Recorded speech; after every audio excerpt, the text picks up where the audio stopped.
Hello guys, study SKMR में आपका स्वागत है। तो आज हम लाए हैं हिंदी व्याकरण के टॉप 100 क्वेश्चन जो कि आपके पटवारी भर्ती और हॉस्टल वार्डन यानी हॉस्टल अधीक्षक भर्ती परीक्षा के लिए इम्पोर्टेंट है। तो चलिए बिना किसी देरी के इस टॉप 100 क्वेश्चन को हल करते हैं।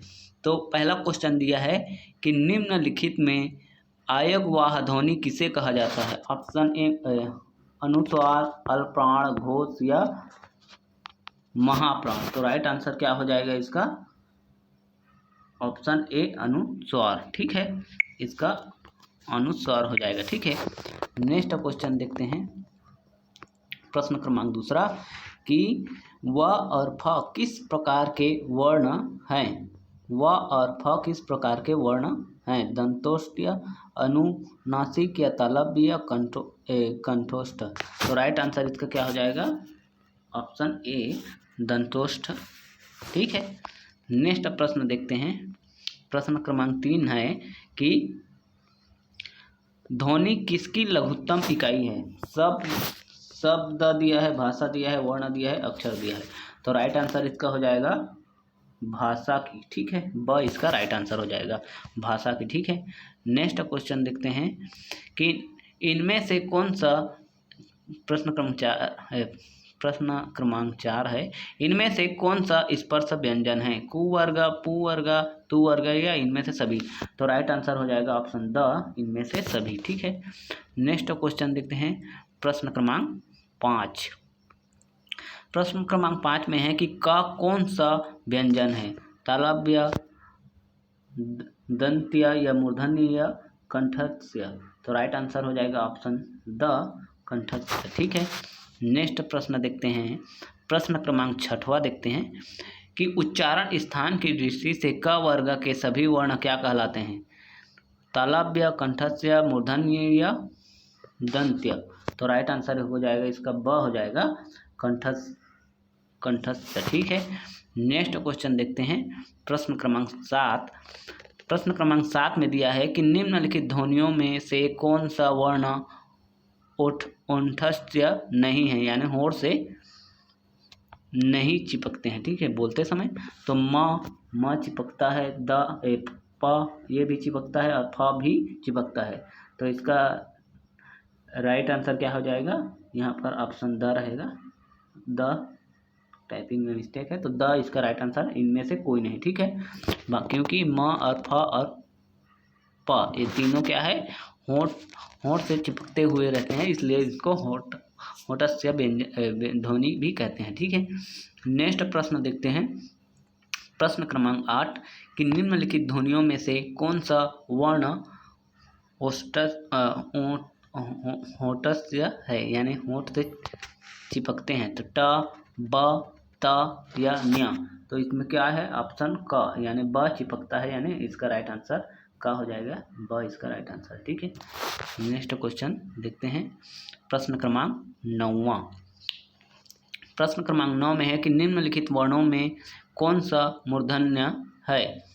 च दिया है, झ दिया है, ट दिया है, झ दिया है। तो राइट आंसर ब हो जाएगा इसका। ठीक है, ब इसका राइट आंसर हो जाएगा। ज इसका सही आंसर है। ठीक है, इसमें ज यानी ब इसका ऑप्शन सही है। ठीक है, नेक्स्ट प्रश्न देखते हैं। प्रश्न क्रमांक 10वां कि निम्नलिखित वर्णों में कौन सा मूर्धन्य है? स, ज या अ या द। तो राइट आंसर हो जाएगा इसका अ, यहाँ पर स है तो ये स इसका राइट आंसर हो जाएगा। ठीक है, ये वाला ऑप्शन स। ठीक है, नेक्स्ट प्रश्न देखते हैं कि निम्नलिखित में से कौन सा वर्ण महाप्राण है? क, ख, ग या ड। तो राइट आंसर हो जाएगा इसका ऑप्शन ब, ख इसका सही आंसर हो जाएगा। ठीक है, नेक्स्ट देखते हैं। प्रश्न क्रमांक 12। प्रश्न क्रमांक 12 में है निम्नलिखित में से कौन सा वर्ण महाप्राण है? य, थ, च, न। तो राइट आंसर हो जाएगा थ। ठीक है, थ इसका सही आंसर हो जाएगा। ठीक है, यानी ब ऑप्शन इसका राइट आंसर है। ठीक है, नेक्स्ट क्वेश्चन देखते हैं। प्रश्न क्रमांक 13। प्रश्न क्रमांक 13 में है कि निम्नलिखित में संयुक्त व्यंजन कौन से हैं। अ दिया है, ब दिया है, स दिया है और द दिया है। तो राइट आंसर इसका हो जाएगा स। इसमें त्रिशूल के त्र, अज्ञा या स्र, ये चार क्या है, संयुक्त व्यंजन के अंतर्गत आते हैं। ठीक है, नेक्स्ट प्रश्न देखते हैं। प्रश्न क्रमांक 14, निम्नलिखित में से कौन सा वर्ण नासिक्य है। न्य, छ, छ और स। तो राइट आंसर हो जाएगा ऑप्शन ए, न्य इसका राइट आंसर है। ठीक है, नेक्स्ट प्रश्न देखते हैं। प्रश्न क्रमांक 15 कि निम्नलिखित में से कौन सा वर्ण नासिक्य है। म, झ, झ, स। तो राइट आंसर ऑप्शन अ हो जाएगा, म इसका सही आंसर है। ठीक है, नेक्स्ट प्रश्न देखते हैं। प्रश्न क्रमांक 16 कि च, झ, झ, झ, न्य ध्वनियाँ क्या कहलाती है। कंठस्य, मूर्धन्य, तालव्य, दंतोष्ठ। तो राइट आंसर हो जाएगा इसका, क्या हो जाएगा इसका राइट आंसर, ऑप्शन अ, कंठस्य। ठीक है, नेक्स्ट प्रश्न देखते हैं। प्रश्न क्रमांक 17 ट, ठ, न, ण्य, ण ध्वनियाँ कहलाती है, क्या कहलाती है, कंठस्थ। ठीक है, इसका राइट आंसर क्या है। नेक्स्ट प्रश्न देखते हैं। प्रश्न क्रमांक 18वां च, छ, ज और झ ध्वनियाँ क्या कहलाती है। स्पर्श व्यंजन, स्पर्श संघर्षी, संघर्षी व्यंजन या ये सभी। तो राइट आंसर हो जाएगा ब, ऑप्शन ब, स्पर्श संघर्षी। ठीक है, नेक्स्ट देखते हैं। प्रश्न क्रमांक 19। प्रश्न क्रमांक 19 में है निम्न में से अल्प प्राण वर्ण कौन से हैं। क या ग या ट या भ या ब या भ या थ या छ। तो राइट आंसर ऑप्शन अ हो जाएगा, क और ग है। ठीक है, नेक्स्ट प्रश्न देखते हैं। प्रश्न क्रमांक 20वां। प्रश्न क्रमांक 20 में है कि निम्नलिखित में से अल्प प्राण वर्ण कौन से हैं। च, छ, ट, ढ, प, ध या त, द अल्प प्राण। ठीक है, तो इसका राइट आंसर क्या हो जाएगा, ऑप्शन ब, ट और न्य। ठीक है, नेक्स्ट प्रश्न देखते हैं। प्रश्न क्रमांक 21। प्रश्न क्रमांक 21 में दिया है कि निम्न में से तालव्य ध्वनियाँ कौन सी है। प, फ, ऑप्शन अ, ब, स या त। तालव्य ध्वनि कौन सी है। तो राइट आंसर इसका क्या हो जाएगा, राइट आंसर ब हो जाएगा, क, ख, ग, घ। ठीक है, नेक्स्ट देखते हैं। प्रश्न क्रमांक 22वां कि 22 में दिया गया है कि व्यंजन कुल कितने होते हैं। तो व्यंजन 33 होते हैं। तो ऑप्शन स इसका राइट आंसर हो जाएगा। ठीक है, नेक्स्ट प्रश्न देखते हैं। प्रश्न क्रमांक 23 निम्न में से घोष वर्ण कौन सा है। घोष वर्ण थ, ज, च या ट। तो राइट आंसर ऑप्शन थ यानी अ इसका राइट आंसर हो जाएगा। ठीक है, नेक्स्ट प्रश्न देखते हैं। प्रश्न क्रमांक 24। ठीक है, प्रश्न क्रमांक 24 में दिया है कि निम्न में से घोष वर्ण कौन से हैं। त, थ, ग, च या क। तो राइट आंसर ऑप्शन अ हो जाएगा, त, थ। ठीक है, नेक्स्ट प्रश्न देखते हैं। सॉरी, इसका ऑप्शन ब हो जाएगा, घ और घ। ठीक है, नेक्स्ट प्रश्न देखते हैं। प्रश्न क्रमांक 25 कि हिंदी वर्णमाला में मूल स्वर कितने होते हैं। तो मूल स्वर होते हैं 4। तो ऑप्शन स इसका राइट आंसर हो जाएगा। ठीक है, नेक्स्ट प्रश्न देखते हैं। प्रश्न क्रमांक 26 कि निम्न में से महाप्राण कौन से हैं। महाप्राण कौन से हैं। स और स और क और च या र या त, द। तो राइट आंसर ऑप्शन ए, स और स, ऑप्शन अ इसका राइट आंसर हो जाएगा। ठीक है, नेक्स्ट प्रश्न देखते हैं। प्रश्न क्रमांक 27वां छ और झ किस प्रकार के व्यंजन हैं। स्पर्शी संघर्षी, पार्श्विक संघर्षी या लुंठित। तो राइट आंसर हो जाएगा ऑप्शन अ, स्पर्शी संघर्षी। ठीक है, नेक्स्ट प्रश्न देखते हैं। प्रश्न क्रमांक 28 कि शब्दकोश में कौन सा शब्द सबसे पहले आएगा। काम, काज, कांच या काली, तो ऑप्शन स हो जाएगा, कांच इसका पहले आएगा। ठीक है, नेक्स्ट प्रश्न देखते हैं, प्रश्न क्रमांक 29वां कि हिंदी वर्णमाला में आयव्यवहार ध्वनि की संख्या कितनी है, 4, 3, 2 या 0। तो राइट आंसर हो जाएगा ऑप्शन स 2। ठीक है, नेक्स्ट प्रश्न देखते हैं, ओ का उच्चारण होता है कंठ तालव्य से दंतों से या कंठों से, तो ऑप्शन द हो जाएगा इसका राइट आंसर, कंठों से। ठीक है, नेक्स्ट प्रश्न देखते हैं, प्रश्न क्रमांक 31वां। प्रश्न क्रमांक 31 में है कि सदैव एक वचन में कौन सी संज्ञा होती है, भाववाचक, जातिवाचक, व्यक्तिवाचक, ये सभी। तो ऑप्शन ए इसका राइट आंसर हो जाएगा, भाववाचक संख्या सदैव एक वचन में होती है। ठीक है, नेक्स्ट देखते हैं प्रश्न क्रमांक 32। प्रश्न क्रमांक 32वां देखते हैं कि प्रश्न क्रमांक 32 में है जातिवाचक संज्ञा का उपभेद है व्यक्तिवाचक, द्रव्यवाचक, भाववाचक, ये सभी। तो राइट आंसर ऑप्शन ब हो जाएगा, द्रव्यवाचक का उपभेद। ठीक है, नेक्स्ट प्रश्न देखते हैं, रेखांकित पदों में संज्ञा का नाम बताइए। 33वां प्रश्न है कि महामना जी ने काशी विश्वविद्यालय की स्थापना की है। तो राइट आंसर क्या हो जाएगा, जातिवाचक, व्यक्तिवाचक, भाववाचक या समूहवाचक। तो इसका राइट आंसर हो जाएगा ब, व्यक्तिवाचक। ठीक है, नेक्स्ट प्रश्न देखते हैं, प्रश्न क्रमांक 34 कि देश में अनेक विभेषण पैदा हो गए। तो भाववाचक, व्यक्तिवाचक, जातिवाचक या इनमें से दोनों। तो राइट आंसर क्या हो जाएगा, ये हो जाएगा जातिवाचक। ठीक है, नेक्स्ट देखते हैं, प्रश्न क्रमांक 35। प्रश्न क्रमांक 35 में है बालकों अच्छाइयों को अपनाना सीखो। तो इसमें कौन सा है, भाववाचक, जातिवाचक, व्यक्तिवाचक या दोनों। तो इसमें अच्छाइयाँ को देखा जाए तो भाववाचक, ऑप्शन अ इसका राइट आंसर हो जाएगा। लेकिन बालकों भी दिए गए हैं तो ये क्या हो जाएगा, जातिवाचक भी हो सकता है। तो अ और ब दोनों इसका राइट आंसर, यानी द इसका राइट आंसर है। ठीक है, नेक्स्ट प्रश्न देखते हैं, सोहन किसी की बुराई नहीं करता। तो व्यक्तिवाचक है कि भाववाचक है या जातिवाचक है या समूहवाचक है।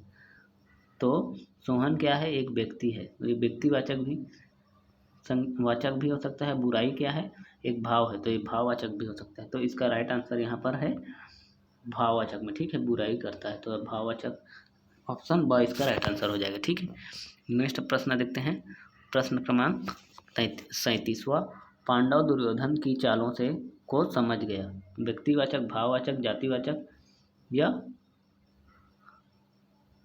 ब और स दोनों। तो राइट आंसर हो जाएगा जातिवाचक। ठीक है, ऑप्शन स। ठीक है, इसमें चाल यानी भाव भी होता है तो इसका ब और स दोनों भी हो सकता है, लेकिन यहाँ पर जातिवाचक भी है। ठीक है, नेक्स्ट प्रश्न देखते हैं, प्रश्न क्रमांक 38वां कि गुरु जी की व्याकरण आज भी प्रामाणिक है। व्यक्तिवाचक, जातिवाचक, भाववाचक, ये सभी। तो राइट आंसर हो जाएगा, गुरु जी का एक व्यक्ति थे तो व्यक्तिवाचक हो जाएगा। ठीक है, नेक्स्ट प्रश्न है देखते हैं कि गीत के सपनों का सौदागर आया है। तो व्यक्तिवाचक, भाववाचक, जातिवाचक, समूहवाचक। तो ये जातिवाचक है। ठीक है, ऑप्शन सा इसका राइट आंसर हो जाएगा। ठीक है, नेक्स्ट प्रश्न देखते हैं, इस देश में हरिश्चंद्र घटते जा रहे हैं। व्यक्तिवाचक, भाववाचक, जातिवाचक या अब दोनों। तो इसका राइट आंसर क्या हो जाएगा, व्यक्तिवाचक। हरिश्चंद्र एक व्यक्ति थे। ठीक है, तो व्यक्तिवाचक इसका राइट आंसर हो जाएगा। नेक्स्ट प्रश्न देखते हैं, 41वां प्रश्न क्रमांक, अल्पस पर्वत यूरोप का हिमालय है। जातिवाचक, व्यक्तिवाचक, भावनावाचक, ये सभी। तो क्या है, एक यूरोप पर्वत का नाम है, तो ये हो जाएगा जातिवाचक। ठीक है, ऑप्शन अ। नेक्स्ट प्रश्न देखते हैं, प्रश्न क्रमांक 42 कि नेताजी अब नहीं रहे। व्यक्तिवाचक, जातिवाचक, भाववाचक, ये सभी। तो जातिवाचक, ऑप्शन ब इसका सही आंसर हो जाएगा। ठीक है, नेक्स्ट प्रश्न, गांधी जी को राष्ट्रपिता कहा जाता है। जातिवाचक, व्यक्तिवाचक, भाववाचक या अब दोनों, तो व्यक्तिवाचक इसका राइट आंसर हो जाएगा गांधी। ठीक, नेक्स्ट प्रश्न देखा जाए, प्रश्न क्रमांक 44वां, छात्रों को अपनी लिखावट पर ध्यान देना चाहिए। तो व्यक्तिवाचक, जातिवाचक, भाववाचक या ब दोनों। तो लिखावट क्या है, एक भाव है तो भाववाचक भी हो सकता है, और छात्र क्या है, एक जाति के अंतर्गत आता है। तो इसका राइट आंसर क्या हो जाएगा, ऑप्शन ब जातिवाचक हो जाएगा। ठीक है, नेक्स्ट प्रश्न देखते हैं, आजकल भारतीय पहनावा बदल गया है। तो व्यक्तिवाचक, जातिवाचक, भाववाचक ये सभी, तो इसमें राइट आंसर भाव है। ठीक है, पहनावा क्या है, एक भाव है। नेक्स्ट, मानवों के दिलों में ईर्ष्याएं बढ़ती जा रही है। व्यक्तिवाचक, जातिवाचक और भाववाचक या ये सभी, तो इसमें क्या है, ईर्ष्याएं एक भाव है। तो मानव के दिल के बाद बताया जा रहा है, तो इसमें ऑप्शन स होना चाहिए, भाववाचक। ठीक है, नेक्स्ट प्रश्न देखते हैं, प्रश्न क्रमांक 47वां, संज्ञा के रूप में परिवर्तन किसके द्वारा नहीं होता है। तो लिंग के द्वारा, वचन के द्वारा, कारक के द्वारा या पुरुष के द्वारा। तो ऑप्शन द पुरुष के द्वारा। ठीक है, नेक्स्ट देखते हैं, प्रश्न क्रमांक 48, अर्थ के आधार पर संज्ञा के कितने भेद हैं। अर्थ के आधार पर 5 भेद हैं। ठीक है, नेक्स्ट प्रश्न देखते हैं, प्रश्न क्रमांक 49, भाववाचक संज्ञा का निर्माण कितने प्रकार से होता है। तो ये भी 5 प्रकार से ही होता है। ठीक है, नेक्स्ट प्रश्न देखते हैं, प्रश्न क्रमांक 50, भाववाचक संज्ञा का निर्माण नहीं होता है जातिवाचक संज्ञा से, सर्वनाम से, क्रिया से या कारक से। तो राइट आंसर हो जाएगा जातिवाचक संज्ञा से। ठीक है, नेक्स्ट देखते हैं, प्रश्न क्रमांक 51, भाववाचक संज्ञा का निर्माण होता है विशेषण से, लिंग से, वचन से, काल से। तो ऑप्शन अ इसका राइट आंसर हो जाएगा, क्या हो जाएगा, भाववाचक, विशेषण से भाववाचक संज्ञा का निर्माण होता है। ठीक है, नेक्स्ट प्रश्न देखते हैं, प्रश्न क्रमांक 52, वात्सल्य भाववाचक संज्ञा का निर्माण हुआ है जातिवाचक से, विशेषण से, व्यक्तिवाचक संज्ञा से या अव्यय से। तो क्या हुआ है, विशेषण से वात्सल्य भाववाचक संज्ञा का निर्माण हुआ है। ठीक है, नेक्स्ट प्रश्न देखते हैं, प्रश्न क्रमांक 53, लकड़ी शब्द में संज्ञा है समूहवाचक, जातिवाचक या द्रव्यवाचक या इनमें से कोई नहीं। तो ये लकड़ी क्या है, वस्तु है, तो द्रव्यवाचक के अंतर्गत आएगा। ठीक है, नेक्स्ट प्रश्न देखते हैं, प्रश्न क्रमांक 54, कि सोना तांबा शब्द में संज्ञाएं बताइए। तो समूहवाचक, जातिवाचक, द्रव्यवाचक या व्यक्तिवाचक। तो ऑप्शन स इसका सही आंसर होगा, द्रव्यवाचक, सरल है। नेक्स्ट प्रश्न देखते हैं, प्रश्न क्रमांक 55, सुंदरता शब्द में संज्ञा है व्यक्तिवाचक, समूहवाचक, जातिवाचक या भाववाचक। तो भाव, सुंदरता एक भाव है, तो ऑप्शन द इसका सही आंसर हो जाएगा। ठीक है, नेक्स्ट प्रश्न देखते हैं, प्रश्न क्रमांक 56, ऊंचाई शब्द में संज्ञा है व्यक्तिवाचक, समूहवाचक, जातिवाचक या समूहवाचक। तो ऑप्शन द भाववाचक संज्ञा। ठीक है, नेक्स्ट प्रश्न देखते हैं, प्रश्न क्रमांक 57, कि निम्नलिखित में कौन सा शब्द व्यक्तिवाचक संज्ञा है, कक्षा, विद्यार्थी, मंत्री या अशोक। तो अशोक एक व्यक्ति है, तो अशोक ही द इसका राइट आंसर हो जाएगा। ठीक है जी, नेक्स्ट प्रश्न देखते हैं, प्रश्न क्रमांक 58, बचपन, शैशव, मित्रता, अपनत्व, लड़कपन शब्द में कौन सी संज्ञा है, भाववाचक, व्यक्तिवाचक, समूहवाचक, जातिवाचक। तो ऑप्शन अ हो जाएगा, भाववाचक संज्ञा है। ठीक है, नेक्स्ट क्वेश्चन देखते हैं, प्रश्न क्रमांक 59, कि जिस शब्द से किसी वस्तु के गुण या दोष, कार्य, अवस्था इत्यादि का बोध हो उसे क्या कहा जाता है, व्यक्तिवाचक, भाववाचक, जातिवाचक या समूहवाचक। तो ऑप्शन ब भाववाचक संज्ञा कहते हैं। ठीक है, नेक्स्ट प्रश्न देखते हैं, प्रश्न क्रमांक 60, प्रश्न क्रमांक 60 में है, निम्नलिखित में कौन सा शब्द व्यक्तिवाचक संज्ञा नहीं है, महाभारत, पटना, औरत, यमुना। तो ऑप्शन स औरत व्यक्तिवाचक संज्ञा नहीं है। ठीक है, नेक्स्ट देखते हैं, प्रश्न क्रमांक 61, निम्नलिखित में कौन सी द्रव्यवाचक संज्ञा नहीं है, लोहा, घड़ी, तेल, दूध। तो ऑप्शन ब घड़ी एक द्रव्यवाचक संज्ञा नहीं है। ठीक है, प्रश्न क्रमांक 62 देखते हैं, यह पानी तो सबका है वाक्य में यह क्या है, संज्ञा है, सर्वनाम है, विशेषण है या नामिक विशेषण है, तो इसका राइट आंसर हो जाएगा सर्वनामिक विशेषण है। ठीक है, ऑप्शन द। नेक्स्ट देखते हैं प्रश्न क्रमांक 63। प्रश्न क्रमांक 63 में दिया है कौन सा शब्द भाववाचक संज्ञा नहीं है? मिठाई, चतुराई, लड़ाई या उतराई? तो ऑप्शन अ मिठाई इसका सही आंसर हो जाएगा। ठीक है, नेक्स्ट प्रश्न देखते हैं प्रश्न क्रमांक 64। प्रश्न क्रमांक 64 में दिया है कि निम्न में से व्यक्तिवाचक संज्ञा बताइए। गाय, फूल, लाल किला या केला? तो ऑप्शन स लाल किला इसका राइट आंसर हो जाएगा। ठीक है, नेक्स्ट प्रश्न देखते हैं प्रश्न क्रमांक 65 कि निम्नलिखित में से कौन सा शब्द व्यक्तिवाचक संज्ञा है? गाय, पहाड़ी, ताजमहल या आम? तो राइट आंसर स ताजमहल हो जाएगा। ठीक है, नेक्स्ट प्रश्न देखते हैं प्रश्न क्रमांक 66 सर्वनाम शब्दों का प्रयोग किसके स्थान पर होता है? विशेषण, क्रिया, अव्यय या संज्ञा? तो राइट आंसर ऑप्शन द संज्ञा के स्थान पर होता है। ठीक है, नेक्स्ट प्रश्न देखते हैं प्रश्न क्रमांक 67 पुरुषवाचक सर्वनाम के कितने उपभेद हैं? तो इसके कितने उपभेद हैं? 4। ब इसका राइट आंसर हो जाएगा। ठीक है, नेक्स्ट प्रश्न देखते हैं प्रश्न क्रमांक 68 कि निम्नलिखित शब्दों में से कौन सा शब्द पुरुषवाचक सर्वनाम के अंतर्गत रखा जाता है? मैं, जो, कुछ या कोई? तो ऑप्शन अ इसका राइट आंसर हो जाएगा। ठीक है, मैं। नेक्स्ट प्रश्न देखते हैं प्रश्न क्रमांक 69 कि सर्वनाम शब्दों का प्रयोग भाषा में क्यों किया जाता है? वाक्यों को सुंदर बनाने में, वाक्यों को छोटा करने में, अर्थ के ग्रहण करने में या पुनर्वृत्ति को दोष को दूर करने में? तो ऑप्शन द इसका राइट आंसर हो जाएगा पुनर्वृत्ति दोष दूर करने में। ठीक है, नेक्स्ट प्रश्न देखते हैं प्रश्न क्रमांक 70 सर्वनाम शब्दकुल कितने होते हैं? 10, 11, 20 या 30? तो राइट आंसर हो जाएगा ऑप्शन ब 11 होते हैं। ठीक है, नेक्स्ट प्रश्न देखते हैं प्रश्न क्रमांक 71वां कि सर्वनाम शब्दों में कौन सा कारक नहीं होता है? कर्ता, संबोधन, संबंध, अधिकरण? तो राइट आंसर हो जाएगा ऑप्शन ब संबोधन। ठीक है, नेक्स्ट देखते हैं प्रश्न क्रमांक 72। प्रश्न क्रमांक 72 है कि सर्वनाम शब्दों का प्रयोग होता है एक वचन, बहुवचन या दोनों में ही नहीं? तो ऑप्शन स इसका सही आंसर हो जाएगा दोनों में, एक वचन और बहुवचन दोनों में होता है। ठीक है, नेक्स्ट प्रश्न देखते हैं प्रश्न क्रमांक 73 निम्नलिखित वाक्यों में किस वाक्य में सर्वनाम का अशुद्ध प्रयोग हुआ है?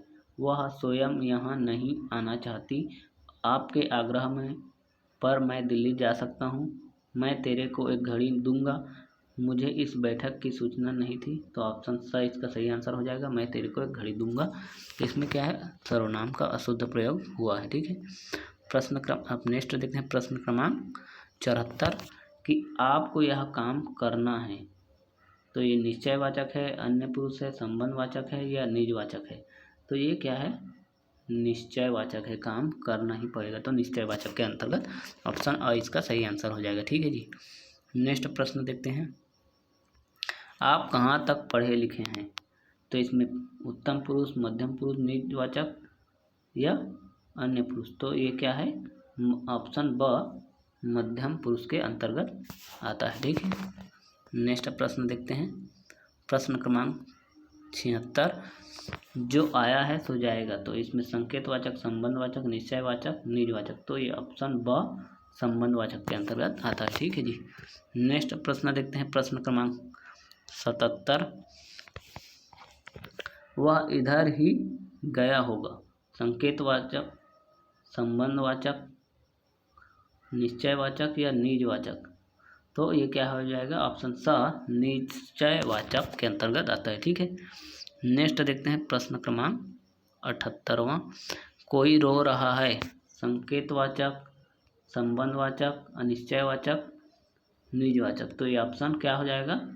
अनिश्चयवाचक, क्योंकि किसी को कुछ पता नहीं है कि कोई रो रहा है तो कौन रो रहा है, तो किसी को पता नहीं है, तो अनिश्चयवाचक के अंतर्गत आएगा। ठीक है, नेक्स्ट प्रश्न देखते हैं प्रश्न क्रमांक 79 तुम पत्र लिख रहे हो, संकेतवाचक है कि पुरुषवाचक है कि निश्चयवाचक है कि निजवाचक है, तो ये क्या है, पुरुषवाचक के अंतर्गत आएगा। तुम पत्र लिख रहे हो, ठीक है।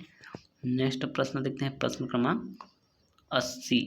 ठीक है जी, प्रश्न क्रमांक 80 है, जो जैसा करेगा वह वैसा ही भरेगा। संबंधवाचक है कि मध्यम पुरुष है, निश्चयवाचक है या पुरुषवाचक है।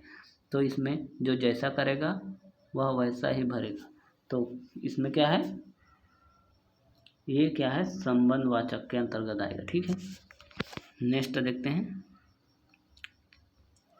संबंधवाचक के अंतर्गत भी आ सकता है और निश्चयवाचक, क्योंकि जो इसमें निश्चित है कि जो जैसा करेगा वो वैसा ही भरेगा, तो ये निश्चयवाचक भी हो सकता है। ठीक है, नेक्स्ट प्रश्न देखते हैं, प्रश्न क्रमांक 81, वे कल आएंगे।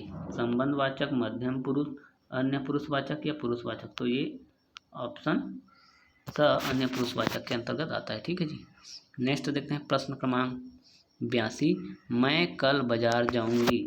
संबंधवाचक, मध्यम पुरुष, उत्तम पुरुषवाचक या पुरुषवाचक, तो ये उत्तम पुरुषवाचक के अंतर्गत आता है। मैं क्या है, उत्तम के अंतर्गत आता है। ठीक है, नेक्स्ट प्रश्न देखते हैं, प्रश्न क्रमांक 42, मैं खुद इसके बारे में सोच रहा था। निश्चयवाचक, उत्तम पुरुष, संबंधवाचक या निजवाचक, तो ये क्या हो जाएगा, मैं खुद इसके बारे में सोच रहा है, तो निजवाचक के अंतर्गत आएगा। ठीक है, खुद। ठीक है, नेक्स्ट देखते हैं, प्रश्न क्रमांक 84, कि वह ही आम का पौधा है। तो अन्य पुरुष, निश्चयवाचक, पुरुषवाचक, संबंधवाचक, तो ये क्या है, निश्चय है, निश्चयवाचक के अंतर्गत आता है। ऑप्शन ब इसका सही आंसर हो जाएगा। ठीक है, नेक्स्ट देखते हैं, प्रश्न क्रमांक 85, उन्हें कुछ देकर विदा कर दो। पुरुषवाचक, निश्चयवाचक, अनिश्चयवाचक, प्रश्नवाचक, तो ऑप्शन क्या हो जाएगा, अनिश्चयवाचक, ऑप्शन स अनिश्चयवाचक, क्योंकि कुछ देकर क्या देना है उसको नहीं बोला गया है, तो अनिश्चयवाचक के अंतर्गत आ जाता है। ठीक है, नेक्स्ट देखते हैं, प्रश्न क्रमांक 86, कि वहाँ कौन खड़ा था। ये प्रश्नवाचक है, निश्चयवाचक है, अनिश्चयवाचक है, पुरुषवाचक है, तो यहाँ पर प्रश्न क्वेश्चन मार्क है, तो ये प्रश्नवाचक के अंतर्गत आएगा, तो ऑप्शन अ इसका सही आंसर हो जाएगा, प्रश्नवाचक। ठीक है, नेक्स्ट देखते हैं, प्रश्न क्रमांक 87, आप भला तो जग भला। उत्तम पुरुष, मध्यम पुरुष, अन्य पुरुष या निजवाचक, तो इसका ऑप्शन ब हो जाएगा, मध्यम पुरुष। आप क्या है, मध्यम पुरुष के अंतर्गत आता है। ठीक है, नेक्स्ट देखते हैं, यह मेरा घर है। निश्चयवाचक, निजवाचक, पुरुषवाचक, प्रश्नवाचक, यह मेरा घर है, तो ये क्या है, निजवाचक के अंतर्गत आता है। ठीक है, ये निश्चयवाचक भी हो जाए, मेरा है घर है, तो ये नहीं आएगा, क्योंकि निजवाचक यानी खुद के बारे में बोल रहा है, यह मेरा घर है, तो ठीक है, यह निजवाचक के अंतर्गत आएगा। ठीक है जी, नेक्स्ट देखते हैं, प्रश्न क्रमांक 89। ठीक है, 89 में है, अब इस घर की देखभाल कौन करेगा। प्रश्नवाचक, निजवाचक, पुरुषवाचक, निश्चयवाचक, तो ऑप्शन इसमें क्वेश्चन मार्क दिया है, तो प्रश्नवाचक हो जाएगा, ऑप्शन अ प्रश्नवाचक। ठीक है, नेक्स्ट प्रश्न देखते हैं, प्रश्न क्रमांक 90, दरवाजे पर कोई है, उसे अंदर बुलाओ। प्रश्नवाचक, निजवाचक, पुरुषवाचक या अनिश्चयवाचक, तो ऑप्शन द अनिश्चयवाचक, कौन है उसका कोई पता आता नहीं है, तो अनिश्चयवाचक के अंतर्गत आ जाता है। ठीक है, नेक्स्ट देखते हैं, प्रश्न क्रमांक 91, तुम्हारी तस्वीर वह है और मेरी यह, तो यहाँ पर निश्चयवाचक, निजवाचक, पुरुषवाचक, संबंधवाचक, तो ऑप्शन अ निश्चयवाचक, क्योंकि इसमें पता चल गया है कि यह तस्वीर आपका है ये और यह मेरी है। ठीक है, नेक्स्ट प्रश्न देखते हैं, प्रश्न क्रमांक 92, तो वह आप ही चला जाएगा, यानी खुद के बारे में बोल जा रहा है, तो यहाँ निश्चयवाचक, निजवाचक, पुरुषवाचक, संबंधवाचक, तो ऑप्शन ब निजवाचक के अंतर्गत आ जाएगा। ठीक है, नेक्स्ट देखते हैं, प्रश्न क्रमांक 93, यह दीवार मैं आप ही गिरा दूंगा। निश्चयवाचक, निजवाचक, पुरुषवाचक, संबंधवाचक, तो ये निजवाचक के अंतर्गत आएगा। ठीक है, नेक्स्ट देखते हैं, प्रश्न क्रमांक 94, मोहन जो कल यहाँ आया था पकड़ा गया। निश्चयवाचक, निजवाचक, पुरुषवाचक, संबंधवाचक, तो ये क्या होगा, ऑप्शन अ निश्चयवाचक, क्योंकि पकड़ा गया है तो निश्चित हो गया। ठीक है, अब प्रश्न क्रमांक 95, जो जागेगा सो पाएगा। संबंध निश्चयवाचक, निजवाचक, पुरुषवाचक या संबंध? तो ऑप्शन द संबंधवाचक के अंतर्गत आ जाएगा। ठीक है, नेक्स्ट देखते हैं प्रश्न क्रमांक 96, मैं प्रतिदिन ठंडे जल से स्नान करता हूँ। उत्तम, मध्यम, निजवाचक, अन्य पुरुष? तो मैं क्या है, उत्तम यानी प्रथम पुरुष के यानी उत्तम पुरुष के अंतर्गत आता है।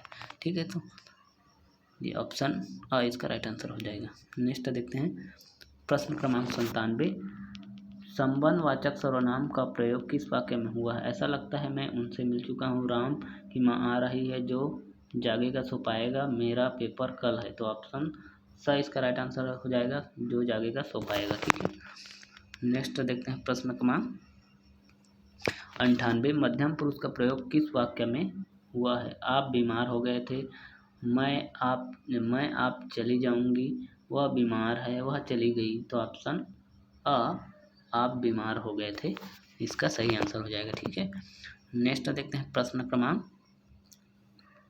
99, निजवाचक सर्वनाम का प्रयोग किस वाक्य में हुआ है? आप यहाँ बैठिए, वह आप ही चला जाएगा, आप मेरी बात नहीं मानते, वह आ गया है। तो ऑप्शन ब वह आप ही चला जाएगा। ठीक है, यहाँ पर निजवाचक सर्वनाम का प्रयोग हुआ है। ठीक है, नेक्स्ट प्रश्न क्रमांक 100वां और लास्ट प्रश्न है। तो ये प्रश्न है, जो सो में कौन सा सर्वनाम आता है? प्रश्नवाचक, संबंध या निश्चय या इनमें से कोई नहीं? तो ये क्या हो जाएगा, संबंध के अंतर्गत आता है, ऑप्शन स।